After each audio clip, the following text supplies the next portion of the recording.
Kementerian Perhubungan tidak melarang masyarakat untuk mudik lebaran tahun 2021 ini, meski kasus COVID-19 masih tinggi. Menteri Perhubungan Budi Karya Sumadi menerangkan bahwa pihaknya akan membuat mekanisme protokol kesehatan yang ketat, yang disusun bersama dengan gugus tugas COVID-19. Kewenangan bersama antara beberapa KL. Pertama, Kementerian PMK, gugus tugas, Kementerian Kesehatan, dan pihak-pihak yang lain.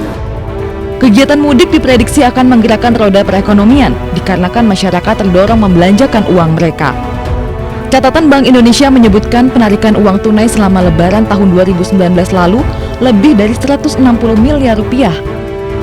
Pada Lebaran tahun 2020, uang tunai siap edar yang disiapkan Bank Sentral turun menjadi 157 miliar rupiah. Setidaknya terdapat 3 hal yang melandasi prediksi penurunan perputaran uang, antara lain daya beli masyarakat yang masih relatif rendah, ancaman COVID-19 yang melanda lantaran kasus penularan masih terus meningkat, dan sudah banyak masyarakat yang lebih dulu pulang kampung dikarenakan kehilangan pekerjaan.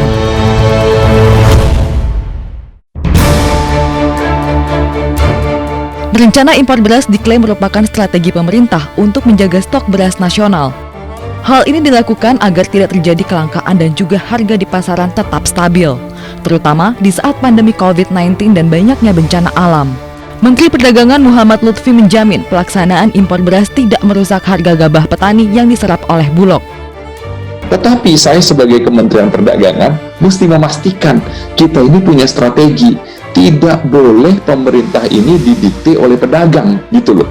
Tidak boleh pemerintah di corner, dipojokkan oleh pedagang. Kita mesti mempunyai strateginya. Dan strategi itu selalu saya bilang bahwa ini bagian daripada strategi untuk memastikan harga stabil. Bukan ingin menghancurkan harga petani, tidak. Ironisnya, rencana impor beras dilakukan saat stok beras nasional mencukupi. Kepala Bulog Budi Waseso mengatakan sebanyak 275.000 ton sisa impor tahun 2018 lalu tidak terpakai. Bahkan diantaranya mengalami penurunan mutu karena disimpan terlalu lama. Maret tahun lalu itu 900.000 ton, Pak. Sisa impor dari 1,7 sekian juta itu, Pak. Itu beras impor, Pak. Jadi sudah menaun, Pak. Dan kondisinya masih layak pakai, tapi harus di-mix, Pak. Di-mix dengan beras dari dalam negeri, Pak. Hingga saat ini, pemerintah terus berkoordinasi terkait rencana impor beras 1 juta ton.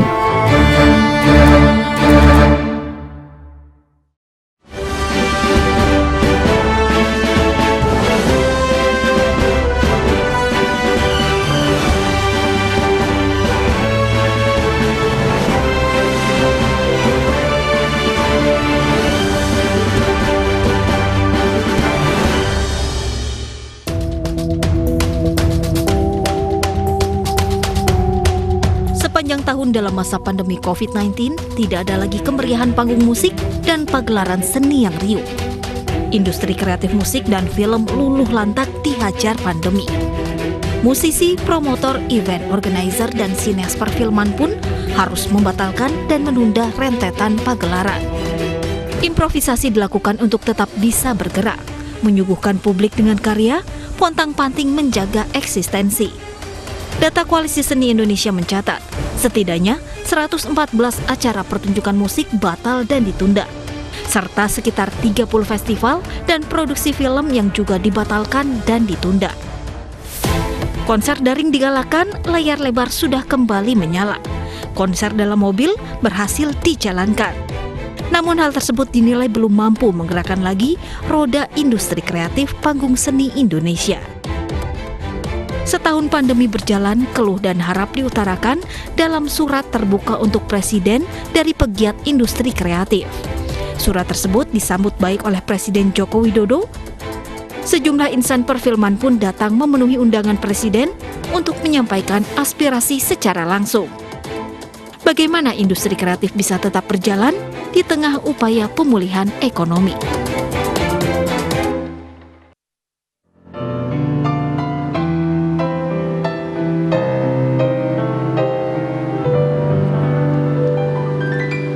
Bapak Presiden yang baik, industri film adalah bagian penting dari Indonesia. bagi pekerjanya, bagi penontonnya, bagi keseluruhan industri kreatif. Seperti juga berbagai sektor industri yang lain, industri film kini mengalami pukulan keras di tengah pandemi COVID-19. Puluhan ribu pekerjanya kesulitan bertahan hidup akibat proses pra hingga pasca produksi terhambat. Industri film juga sudah kehilangan potensi pemasukan terbesarnya karena bioskop sedang kesulitan bertahan. Bapak Presiden yang tercinta, seperti yang Bapak ketahui, masih banyak yang tidak memahami pentingnya eksistensi film Indonesia untuk bangsa ini. Keberhasilan industri film di sebuah negara adalah investasi besar. Prof, itu tadi kutipan surat pembuka untuk Presiden yang dikirimkan oleh para sinias film. Iya. Nah, kalau Anda melihat kondisi seperti ini, sebenarnya apa yang terjadi di industri kreatif kita?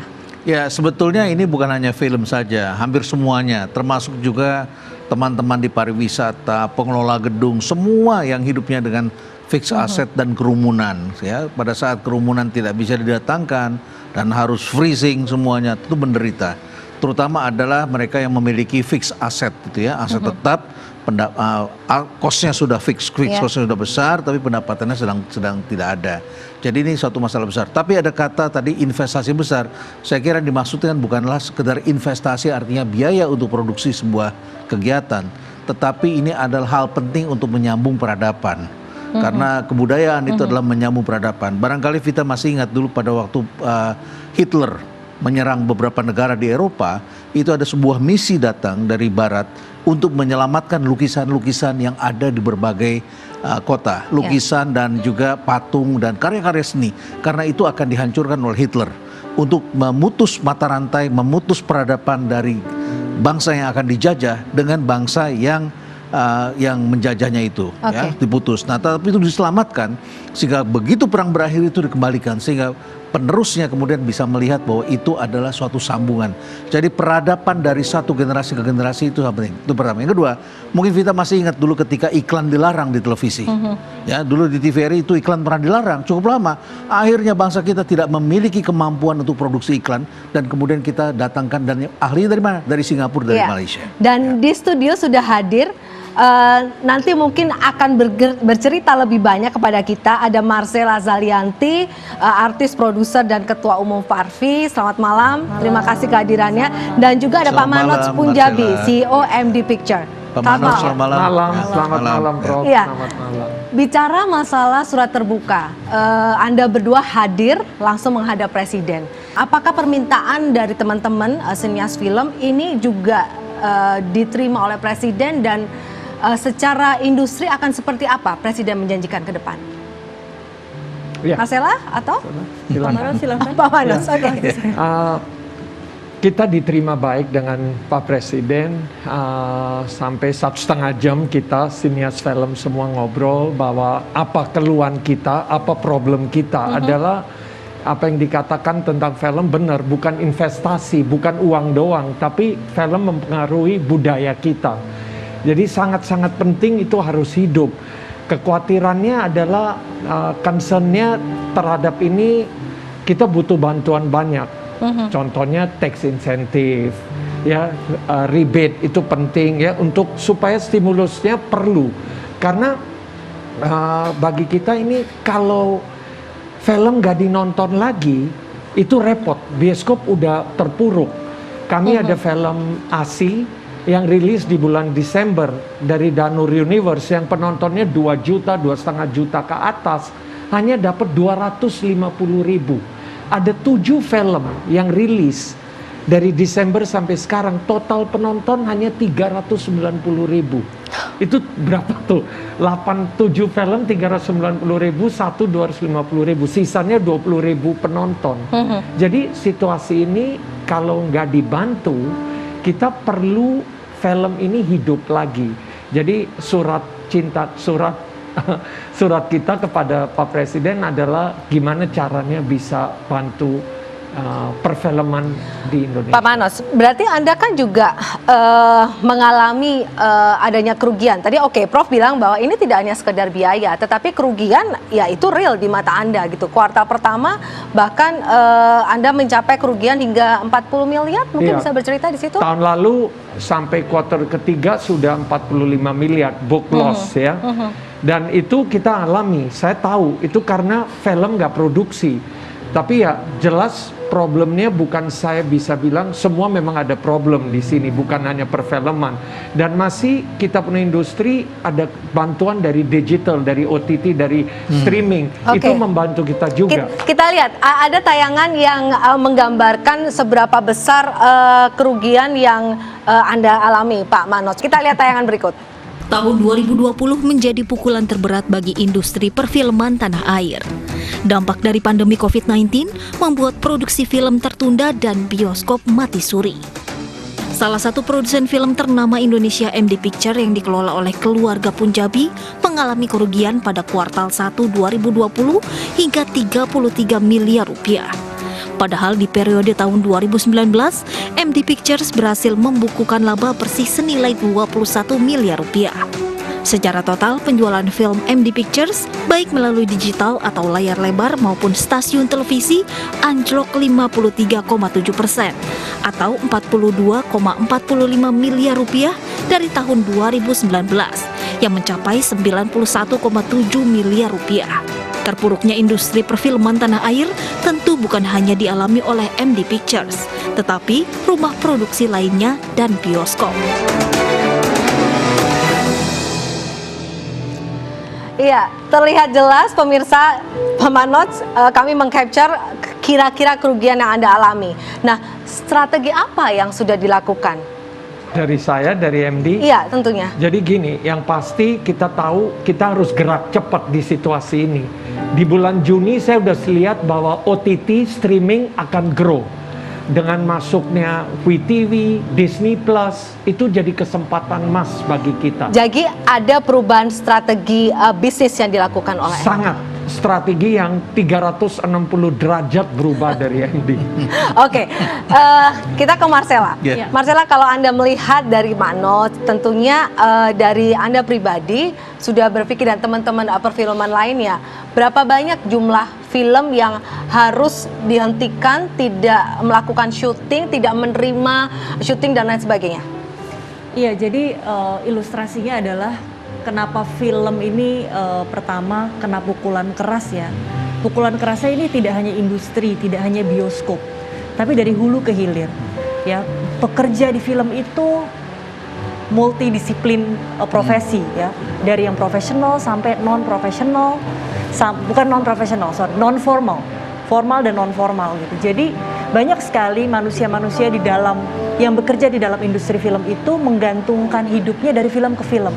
Makan mereka hari-hari dari film ke film. Yang ada di dalam industri film ini tidak hanya kita, artis-artisnya yang ada di depan layar, Pak Manos produser yang mungkin di tingkat-tingkat yang masih ada kemapanan. Artinya boleh tahu mungkin, berapa banyak biasanya kalau dalam sebuah produksi film? Subsektor perfilman itu mencakup lebih dari 2.500 jumlah usaha. Ini saya sedikit ini ya, catatan data-data pekerja di industri film Indonesia itu hampir mencapai 50.000 orang. 50.000 orang itu di tahun 2019. Dan film ini kontribusinya, kenapa film itu jadi penting? Kenapa dikatakan investasi besar? Tadi seperti yang dikatakan Prof, tidak hanya ini film itu bagaimana memperkenalkan perjalanan peradaban bangsanya ke anak-anak bangsa ya, membuat cinta budaya, membuat kita cinta dan bangga pada bangsa kita, tapi juga secara ekonomi film itu punya kontribusi ke GDP di tahun 2019 itu sampai dengan 15 triliun. Dengan adanya pandemi ini sebetulnya itu kerugian kepada negara itu juga sudah bisa dikatakan cukup besar ya. Kayak misalnya satu film ini di tahun 2019 terakhir memperoleh penonton itu sekitar 51 sekian juta ya Pak Manos ya. Dan sekarang sejak pandemi menurun 97%.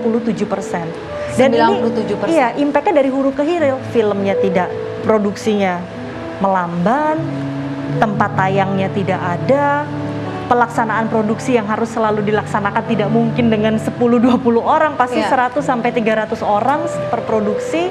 Dan artis-artisnya juga berkurang, ya kan, pasti berkurang pendapatan, berkurang pekerjaan. Jadi memang kemarin itu alhamdulillah kita disambut baik oleh Dan Pak saya Presiden. melihat sekarang Ya. artis-artis mulai menjadi YouTuber, gitu ya. Bertebaran menjadi YouTuber. Begitu banyak alternatif ya, sejak adanya perkembangan sosial media atau digital ini memang begitu banyak alternatif pendapatan, tapi tetap biar bagaimanapun film di bioskop itu menurut saya tidak bisa digantikan. Seperti Oke, OTT dan tidak lainnya bisa tergantikan. Tidak bisa tergantikan. Oke, Prof, nanti ini tentang perfilman, Ya. begitu. Nanti kita akan juga menanyakan bagaimana dengan dunia musik. Ya. Apakah juga sama mendapatkan dampak dari pandemi? Kita break terlebih dahulu. Oke.